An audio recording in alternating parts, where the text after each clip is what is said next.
Ito na ang pinaka-inaabangang vlog namin, which is... Tantaran!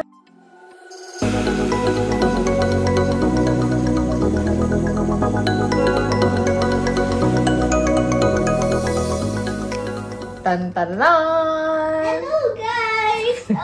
Take over na naman ang vlog namin. Please congrats the Team Terzog. They added a new subscriber!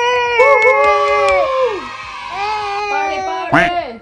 Ito na ang pinakaabang vlog, which is how much is the monthly expense here in Canada. Number 1, pinakamahal dito is bahay. Ang rent namin is 1,100.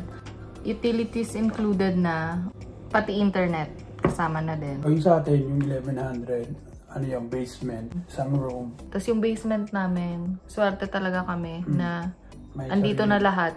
May sariling laundry, may lutuan, kitchen, malata kitchen, Dining, coffee dining, may salas, shower. Pag nagrenta kayo dito, regardless basement or apartment or house, kompleto na, mostly appliances like fridge, kalan, and washing machine. Yung basic. Sometimes mayroon pang microwave.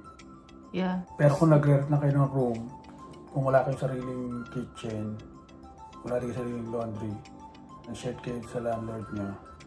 Common yung ganong setup na shared kayo dun sa ginagalawang kitchen and laundry area ng landlord.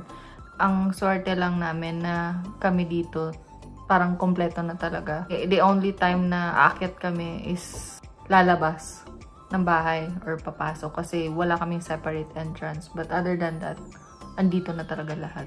So, ayun. Yun yung sa bahay na 1,100. And next is groceries. That includes food and toiletries. 700 And to then, 1,000. a big news coming this month that it is Mommy's birthday on June 3. Yay! I'm going to be a year younger. Give or take, 850. 850. Kasama na dyan yung lahat ng food. Baon ng bata sa school. Tapos baon ng bata sa school. Totoo, magastos yun. And yun, toiletries. Every time bibili ng mga tissue, napkin. Iba-iba pala dito, ang tissue, ang napkin, ang Kleenex, iba-iba. Pag sinabing tissue, yun yung sa toilet. Pag sinabing napkin, yun yung sa sample. Table. Sa pagkain. Serviette. Yeah. And then, towel, tissue. Towel, tissue. Sa food. Sa food, yung pag nagluluto ka. Kleenex. Ang weird, kasi Kleenex yung tawag nila, yung brand. Parang ano lang yan, pabili po ng Colgate na close-up. So yun, ang tawag nila is Kleenex. Ano sa sa ilong mo, sa face mo. Ayun. So yun yung mahal kapag bumibili nun. Nagsushoot up yung groceries.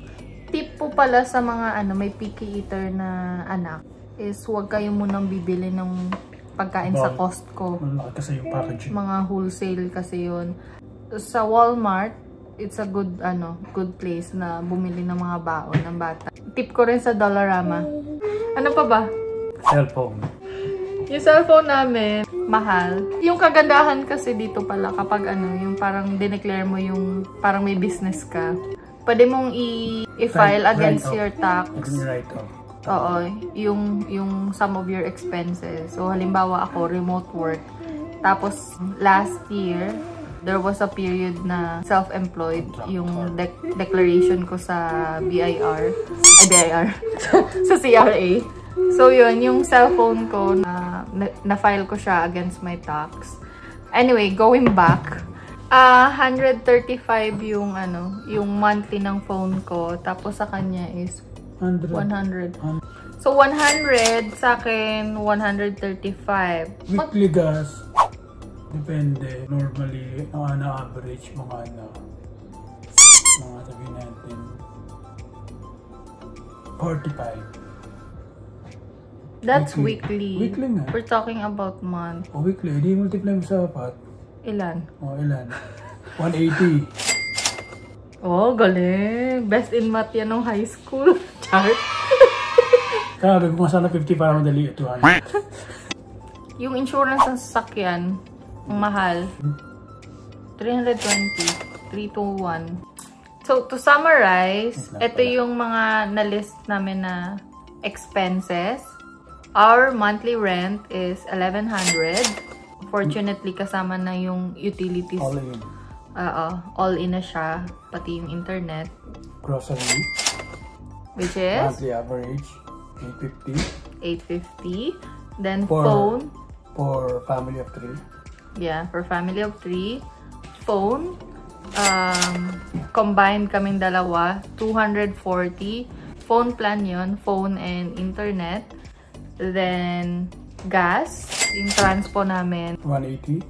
Including na yung pagbiyahe niya once a week papuntang office. Tapos yung driving, yung paggala-gala namin Drive pag around. weekend. And then insurance.